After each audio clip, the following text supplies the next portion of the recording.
আসসালামু আলাইকুম ওয়া রাহমাতুল্লাহি ওয়া বারাকাতুহু।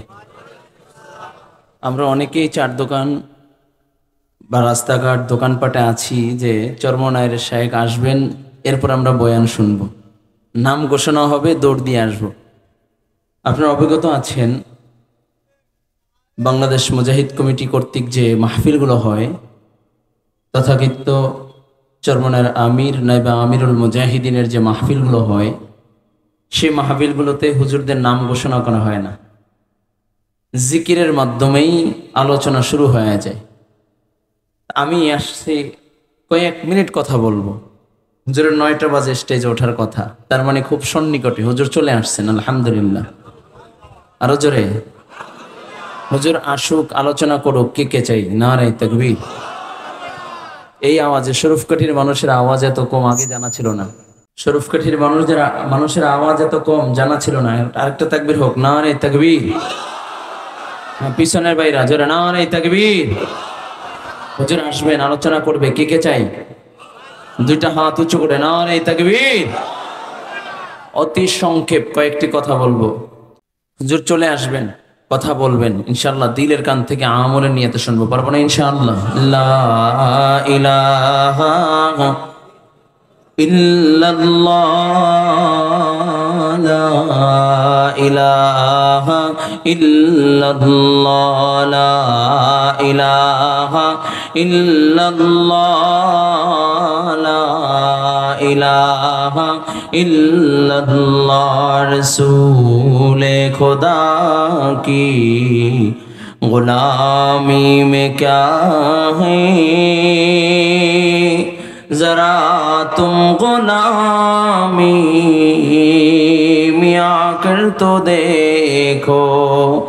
ला इलाहा इल्लल्लाह, ला इलाहा इल्लल्लाह, ला इलाहा আরো জোরে লা ইলাহা, লা ইলাহা ইল্লাল্লাহ।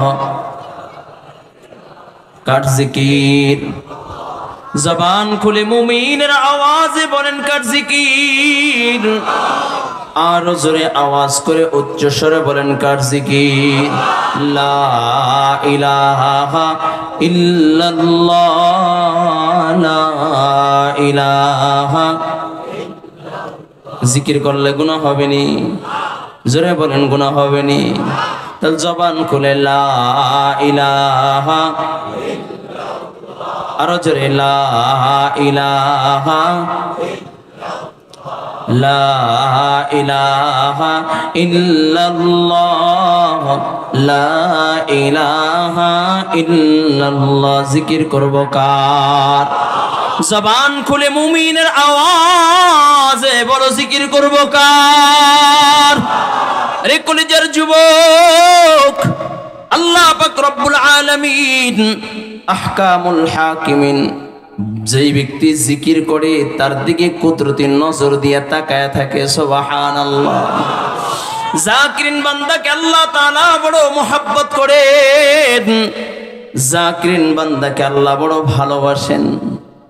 জাকিরিন বান্দা যখন আল্লাহ পাকের জিকির শুরু করে দেয়, আল্লাহ আল্লাহ আল্লাহ আল্লাহ আল্লাহ আল্লাহ নামের জিকির শুরু করে দেয়, আরশের মালিক আল্লাহ রহমতের বর্ষণ দিয়া তার দিলের নাফাকিকে দুইয়া ফেলায়, সুবহানাল্লাহ। এ কলিজার যুবক, জিকির করলে কি লাভ?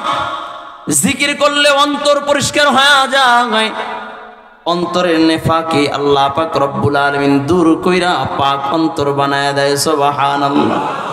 শুধু তাই না, গত পরশুদিন কুড়িগ্রাম গিয়েছিলাম বাবা।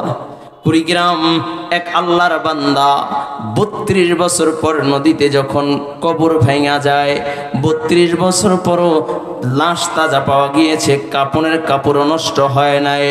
আল্লাহর বান্দা 32 বছরের পর এরপর আল্লাহর বান্দার লাশ পচে নাই, কাপড়ের কাপড় পচে নাই।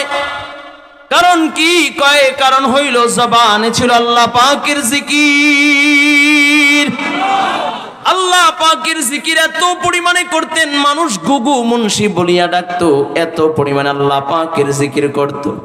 আল্লাহ পাক রব্বুল আলামিন ডাক দিয়া কয়, বান্দা আমি আল্লাহ তোকে জবান দিলাম, আমার দেওয়া জবান দিয়ে তুই মাকে মা বলিয়া ডাক দিয়া খুশি করো, বাবাকে বাবা বলিয়া ডাক দাও। আমি আল্লাহকে কি একটু ডাক দিবা না? আমি আল্লাহকে কি একটু ডাকতে মনে চায় না? এ কলিজার যুবক, আল্লাহ পাক রব্বুল আলামিন এক ফোঁটা নাপাক পানির ভিতরে কুদরত লাগাইয়া মায়ের রেহেমের ভিতরে আল্লাহ পাক রব্বুল আলামিন তিল তিল তিল তিল করে আল্লাহ তাআলা বড় করলেন। শুধু বড় করলেন তা না, মায়ের ঋতুস্রাবকে বন্ধ করে ওই মায়ের নাভির সাথে সন্তানের নাভির সাথে কালেকশন করাইয়া আল্লাহ তাআলা নাপাক খাওয়াইয়া এরপরে আল্লাহ তাআলা বড় করলেন। ও কলিজার যুবক, যখন আল্লাহ পাক রব্বুল আলামিন মাকে দুনিয়ার মায়ের গর্ভ থেকে দুনিয়া আনলেন, নাপাক জায়গা দিয়ে দুনিয়ার ভিতরে আসলাম। দুনিয়া আসার পরে খানা খাই নাপাক হয়ে যায়, তার মানে টোটাল মানুষটাই আমি নাপাক। আল্লাহ তাআলার জান্নাত পাক, আল্লাহ তাআলা পাক। বান্দা যখন এই পাক জবান দিয়া পাক মালিকের জিকির করে, আল্লাহ তাআলার জান্নাত পাক, আল্লাহ তাআলা পাক। এই নাপাক দেহের জায়গা তো জান্নাতে হবে না, কেমনি আল্লাহ পাক রব্বুল আলামিনের জান্নাতে যাইবা? যখন বান্দা সুবহানাল্লাহ সুবহানাল্লাহ সুবহানাল্লাহ সুবহানাল্লাহ সুবহানাল্লাহ আল্লাহ তাআলার নামের জিকির শুরু করিয়া দেয়, আল্লাহ তাআলাকে ডাকতে থাকে, আল্লাহ পাক রব্বুল আলামিনের পবিত্রতা তাহারাতের সাক্ষ্য দেয়। আল্লাহ পাক রব্বুল আলামিন আহকামুল হাকিমিন আল্লাহ ডাক দিয়া কয়, ফেরেশতারা সাক্ষী থাক যে বান্দা আমার তাহারাতের সাক্ষ্য দিল, আমি আল্লাহর পবিত্রতার সাক্ষ্য দিল, আমি আল্লাহ যেমনি ভাবে পাক, আমি আল্লাহ আমার বান্দাকে পাক বানাইয়া পাক জান্নাতের মালিক বানায় দিলাম। একটু জোরে বলা যাবে কি আল্লাহু আকবার? আর জোরে মুমিনের আওয়াজে বল আল্লাহু আকবার। আর জোরে জবান খুইলা বল আল্লাহু আকবার। এজন্য জিকির করব কার? আরো জোরে বলো কার? জবান নারায় নারায় কাকে ডাকবো? আরো জোরে বলো না, কাকে ডাকবো? তুমি আমি তো জিকির করতে চাই না, জিকির করতে ভালো লাগে না, অথচ জাকিরিন বান্দার কত দাম। কাল কিয়ামতের ময়দানে আহকামুল হাকিমিন আল্লাহ যখন বিচার আসনে বসিয়া যাবেন, এমন ভয়াবহ অবস্থা, বলে কঠিন এক মুসিবতের সময় সূর্যটা মুডুম হাত 1 বিঘা উপরে চলে আসবে। ইয়াউমা ইয়াফিরুল মারউ মিন আখিহি ওয়া উম্মিহি ওয়া আবি ওয়া সাহিবাতিহি ওয়া বানি। ওই কঠিন সময় যখন মা সন্তানের পরিচয় দিবে না, বাবা সন্তানের পরিচয় দিবে না, ভাই ভাইয়ের পরিচয় দিবে না, ওই কঠিন সময় আল্লাহ পাক রব্বুল আলামিন আহকামুল হাকিমিন আল্লাহ ফেরেশতাদেরকে ডাক দেয়া বলবে, ফেরেশতারা বুদ্ধিমানদেরকে ডাক দাও, বুদ্ধিমানদেরকে ডাক দাও। ফেরেশতারা বলবে, আল্লাহ বুদ্ধিমান আবার কারা? বুদ্ধিমানদের পরিচয় দাও। ও দুনিয়ার কলিজার যুবক, ভালো করে বুঝো, দুনিয়ার হালচাল দেখেছো, ইসলামের বিরোধিতা কইরা বুদ্ধিজীবী লোক লাগায় আছে কি নাই? কথা বলে কি আছে কি নাই? সারা জীবন ইসলামের বিরোধিতা কইরা কইরা মাথার চান্দি ফাঁকা কইরা এরপরে বুদ্ধিজীবী লোক পাওয়া যায়, বুদ্ধিজীবী কবরস্থানে কবরস্থ হওয়া যায়। আসলে বুদ্ধিমান তারা নয়, বুদ্ধিমান কারা? বলে আল্লাহ পাক রব্বুল আলামিন ফেরেশতাদেরকে বলবে, ফেরেশতারা বুদ্ধিমানদেরকে ডাক দাও, বুদ্ধিমানদেরকে ডাক দাও। ফেরেশতারা বলবে, আল্লাহ বুদ্ধিমান কারা একটু পরিচয় দাও। আল্লাহ পাক রব্বুল আলামিন ফেরেশতাদেরকে বুদ্ধিমানদের পরিচয় দেয়।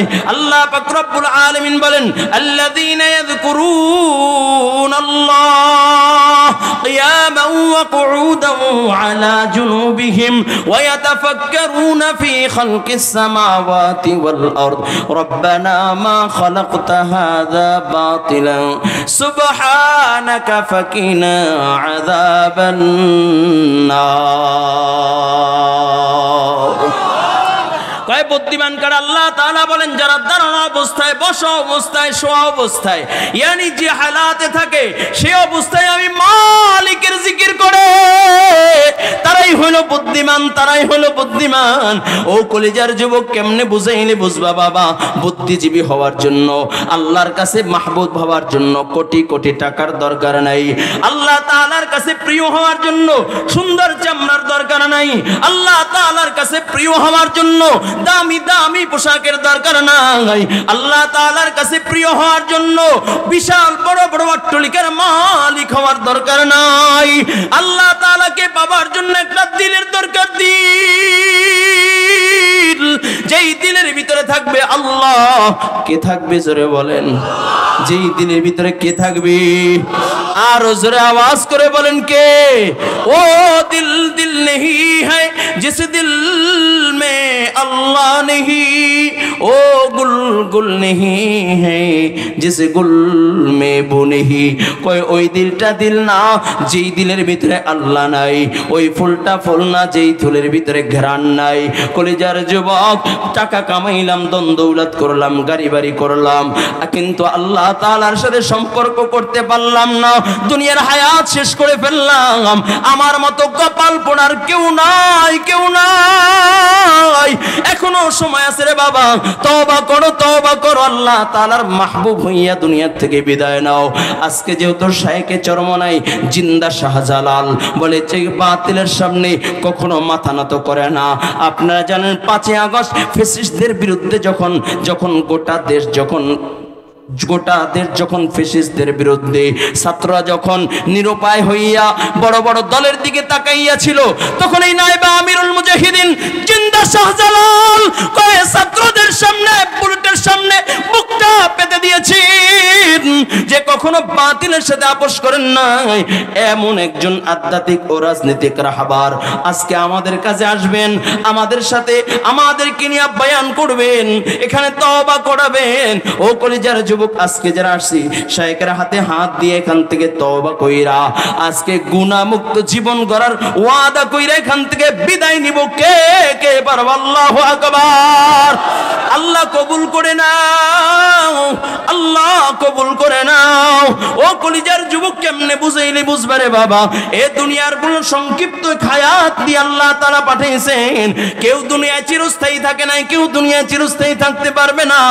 কি নিয়ে রওনা করলা রে বাবা? দুনিয়ার হায়াত পেলাম, আল্লাহ পাক রব্বুল আলামিন সবচেয়ে সুন্দর করে তোমাকে আমাকে বানাইলো। আল্লাহ তাআলা তুমি আমি যে সুন্দর, এর সৌন্দর্য বর্ণনা করতে গিয়া চারটা কসম খাইয়া আল্লাহ তাআলা বলেন, লাকাদ খালাকনাল ইনসানা ফি আহসানি তাকওয়িম। আল্লাহ তাআলা চারটা কসম খাইয়া তোমার আমার সৌন্দর্য আল্লাহ তাআলা বর্ণনা করেন। কিন্তু মালিকের দেওয়া সৌন্দর্যের নিয়ামত পাইয়া আজকে রবকে ভুইলা গেলাম, আল্লাহ তাআলাকে ভুইলা গেলাম, মালিকের গোলামি থেকে মুখ ফিরিয়ে নিলাম। কিন্তু আল্লাহ তাআলা তোমার আমার দিকে কুদরতির নজর দিয়ে তাকাইয়া রইল। বান্দা, তুই তো আমার দেওয়া জবান দিয়া মাকে খুশি করো, আমার দেওয়া জবান দিয়া বাবাকে খুশি করো। আমি আল্লাহকে কি একটু ডাক দিবা না? এরে বান্দা, একটু আমাকে ডাকো, আমাকে ডাকো। এই জন্য বান্দা যখন মুসিবতের ভিতরে পইরা যায়, মায়ের দরজা বন্ধ, বাবার দরজা বন্ধ, আত্মীয় স্বজনের দরজা বন্ধ, নেতার দরজা বন্ধ, তামাম দুনিয়ার মানুষের উপকার বন্ধ হয়ে যায়। ওই বান্দা যখন মুসিবতের ভিতরে পইরা একটা ডাক দেয় আল্লাহ, আল্লাহ পাক রব্বুল আলামিন সাথে সাথে 70 বার বলে, ইয়া আবদি ইয়া আবদি ইয়া আবদি, ও আমার বান্দা বলাও কা, ও আমার বান্দা বলাও কা। ও কলিজার যুবক, কেমনে বুঝাইলে বুঝবারে বাবা? দুনিয়ার সংক্ষিপ্ত হায়াত গুনাহ নিয়ে তো দুনিয়ার থেকে বিদায় নিল, জাহান্নাম ছাড়া উপায় নাই। আমি তোমাদেরকে কি নসিহত করব? এই মাজমায় আমার মতো গুনাহগার আর কেউ নাই। আমার হাতের গুনাহ আছে, আমার পায়ের গুনাহ আছে, আমার জবানের গুনাহ আছে। আমি তোমাদেরকে কি বলবো, কি নসিহত করব? আমার মতো পাপী আর কেউ নাই, আমার মতো গুনাহগার আর কেউ নাই। ও কলিজার যুবক, আজকে আমি এখানে আসছি তওবা কইরা এখান থেকে বিদায় নেব রে বাবা। আমি আমার অতীত মুতাআলা করলে আমার মতো জাহান্নামী আর কেউ নাই। ও বাবা, কেমনে বুঝাইলে বুঝবার? একটু দিলের কানটা লাগায়া দাও। আল্লাহর একজন খাঁটি খালেস আবেদ বান্দা, যে মালিকের সাথে বড় গভীর সম্পর্ক, বলে এত গভীর, বলে স্বামী সন্তান নিয়ে সুখে শান্তিতে জীবন যাপন করতেছি, আল্লাহ তাআলার নাফরমানি করে না, আল্লাহ তাআলার অর্ডারের বাইরে কোনো কাজ করে না। হঠাৎ করে আল্লাহর বান্দির স্বামী দুনিয়া থেকে বিদায় নিয়ে যায়, আল্লাহর বান্দি বড় অসহায় হইয়া পড়ে, সন্তানগুলো নিয়ে খুব কষ্টে জীবন যাপন করে। সন্তানগুলোর মুখে খানা তুইলা দেওয়ার জন্য মানুষের বাড়ি বাড়ি পর্দা পশিদার সাথে থাইকা কাজ করে। হঠাৎ করে একদিন আল্লাহর বান্দি অসুস্থ হইয়া বিছনায় পড়িয়া যায়, কাজ করতে পারে না। এদিকে সন্তানগুলো মাকে ডাক দিয়ে বলে, মা খানা দাও, মা খানা দাও। আল্লাহর বান্দি কিভাবে সন্তানকে খানা দিবে? টাকা নাই, দন্দৌলাত নাই, গাড়ি নাই, বাড়ি নাই, বড় অসহায়ত্ব জীবন যাপন করতেছি। নিরুপায় হইয়া পাশে এক জমিদার বাড়ির ধনী ব্যক্তি আছে, ও জালেম বলে টাকা পয়সা দন্দৌলাত আছে কিন্তু গুনার কোনো অভাব নাই। ওই জালেমের ঘরের দরজার সামনে দাঁড়াইয়া গেল, দারোয়ানকে ডাক দিয়া বলে, আমাকে একটু ধনী ব্যক্তির সাথে কথা বলার সুযোগ করিয়া দাও। ও কলিজার যুবক, আল্লাহর বান্দি যখন ভিতরে গেলেন, লম্বা কথা বলার সুযোগ নাই রে বাবা, হুজুর মাত্র কয়েক মিনিটের ভিতরে চলে আসবেন, বর্ণনা করছে। আলহামদুলিল্লাহ। কেমনে বুঝাইলে বুঝবা? আজকের এই মাহফিল গুনাহ মাফের মাহফিল, আজকের এই ময়দান কত আশিক বান্দাদের ময়দান, কত জাকিরিন বান্দাদের ময়দান। এই ময়দানে কত আল্লাহর বান্দা চোখের পানি সারিয়া সারিয়া সারিয়া সারিয়া কান্না করবে। একজনের চোখের পানি যদি মালিকের কাছে কবুল হইয়া যায়, একজনের চোখের পানি যদি আল্লাহ তাআলার কাছে প্রিয় হয়ে যায়, আল্লাহ তাআলা তার ওসিলায় আমাদের জিন্দেগীর সমস্ত গুনাহ খাতাগুলো মাফ করিয়া দিবে। ও কলিজার যুবক, আজকের এই ময়দানে যারা আসছো, এমন সুন্দর আয়োজন আরো হোক। কে কে চাই? আল্লাহু আকবার। আল্লাহ কবুল করেন, বলুন আমিন। আরো জোরে বলুন আমিন। ও যুবক, কেমনে বুঝাইলে বুঝবেন রে বাবা? আমার নবী রাহমাতাল লিল আলামিন নবী মাঝে মাঝে সাহাবায়ে কেরামদেরকে ডাক দিয়া বলতেন, ও আমার সাহাবায়ে কেরাম, দ্বীনের জন্য জীবন দিবা কে কে আছো? শুধু তাই না, আল্লাহর নবী রাহমাতাল লিল আলামিন নবী বদরের প্রান্তরে যখন সাহাবায়ে কেরামদেরকে নিয়ে যাবে, কাফেররা হাজার সৈন্য নিয়া বদর প্রান্তরে হাজির। মায়ার নবী রাহমাতাল লিল আলামিন নবী মুহাম্মদুর রাসূলুল্লাহ সাল্লাল্লাহু আলাইহি ওয়াসাল্লাম সাহাবায়ে কেরামদেরকে ডাক দিয়া বলেন, সাহাবায়ে কেরাম, আজকে আমি কিছু আল্লাহ তাআলার সৈনিক দেখতে চাই, যারা তোমরা জীবন দিয়া আল্লাহর দ্বীনকে প্রতিষ্ঠা করবা, জীবন দিয়া আল্লাহ ও আল্লাহর রাসূলের দ্বীনকে প্রতিষ্ঠা করবা, ওই কাফেরদের বিরুদ্ধে মোকাবেলা করবা। কে কে রাজি আছো? নবী আমার যখন ডাক দেয়, 313 জন লাব্বাইক বলিয়া দাঁড়ায়া যায়। চিল্লায় কোন আল্লাহু আকবার। এ শরীফ কাঠির মুসলমান, ইসলামের জন্য যদি ডাক দেওয়া হয়, আগামীতে যদি ইসলামের জন্য জীবন দেওয়ার প্রয়োজন হয়, বুকের তাজা রক্ত দেওয়ার জন্য কে কে তৈরি আছে? আল্লাহু আকবার। কে কে তৈরি আছে? নারে তাকবীর। আরো জোরে নারে তাকবীর। আল্লাহ হাতগুলোকে ইসলামের জন্য কবুল করিয়া নাও। মায়ার নবী রাহমাতাল লিল আলামিন নবী 313 জন যখন ডাক দিলেন, নবী ডাক দিলেন, 313 জন লাব্বাইক বলিয়া দাঁড়াইয়া যায়। নবী আমার 313 জন কিনিয়া নবী আমার যখন বদর প্রান্তরে হাজির হয়ে যায়, ওদিকে কাফেররা হাজার সৈন্য নিয়া মুসলমানদের বিপক্ষে। নবী এই দৃশ্য দেখা তাদের অস্ত্রের অভাব নাই, ও ঘোড়ার অভাব নাই, তরবারির অভাব নাই। নবী দুইটা হাত উঠাইয়া দিলেন, আল্লাহ সাহায্য চাই, সাহায্য চাই। আল্লাহ পাক রব্বুল আলামিন ডাক দিয়া বলে, হাবিব 1000 ফেরেশতা পাঠাইয়া দিলাম। আল্লাহর নবী ডাক দিয়া কয়, আল্লাহ আর কি কোনো সাহায্য নাই? আরো 4000 পাঠাইয়া কয়, নবী 5000 পাঠাইয়া দিলাম। বলুন সুবহানাল্লাহ। ও যুবক ভাই, কেমনে বুঝাইলে বুঝবেন রে বাবা? নবী আমার কয় আল্লাহর সাহায্য নাই, কয় 4000 পাঠাইয়া 5000 বানাইয়া দিলেন। ও যুবক, একটু দিলের কানটা লাগায়া দাও।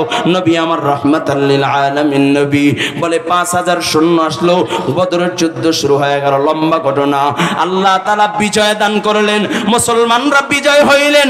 আল্লাহ পাক রব্বুল আলামিন ডাক দিয়া বলে, হাবিব হাবিব বিজয় আসলো, আপনার অনুভূতি কি? আল্লাহ বিজয় এসেছে, আমি বড় খুশি, আমি বড় খুশি। কিন্তু আল্লাহ তাআলা ডাক দিয়া কয়, হাবিব আপনি খুশি, আমি আল্লাহ খুশি। কারণ জানেননি, আপনি যখন সাহায্য চেয়েছেন আমি আল্লাহ শুধু ফেরেশতা পাঠাইয়া ক্ষান্ত হই নাই, আমি আল্লাহ স্বয়ং নিজে বদর প্রান্তরে আপনাদের জন্য বদর প্রান্তরে আমি হাজির হয়ে গেলাম। ও কলিজার যুবক, মুসলমানদের সাথে একজন আছেন, তিনি কে? আওয়াজ করে মুমিনের আওয়াজে বলো কে? আজকে যদি এই ময়দানে 313 জন মুসলমান ডাক দেওয়া হয়, যদি বুকের তাজে রক্ত দেওয়ার প্রয়োজন হয়, গর্দান দেওয়ার প্রয়োজন হয়, কে কে আছো? নারে তাকবীর, আরো জোরে নারে তাকবীর। ও কলিজার যুবক, একটু পরীক্ষা হয়ে যাক। 313 জন দেখতে চাই।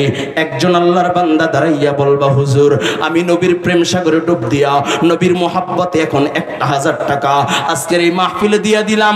এমন সুন্দর আয়োজন হবে, আমরা চাই 1000 টাকা কোন আল্লাহর বান্দা আমার হাতের ভিতরে দিবা। যে বলবা আমার মা নাই, আমার বাবা নাই, আমি তার জন্য হাত উঠাইয়া দোয়া করে দিব। শেখে চরমনাই দোয়া করবেন। কোন আল্লাহর বান্দা আছো 1000 টাকা দিবা আমার হাতের ভিতরে, তার জন্য তো আমি দোয়া করে দিব। আল্লাহ কবুল করেন। 1000 টাকার একটা যুবক দেখতে চাই নবীর মোহাব্বতে, আজকের এই দ্বীন ইসলামের মোহাব্বতে। কোন আল্লাহর বান্দা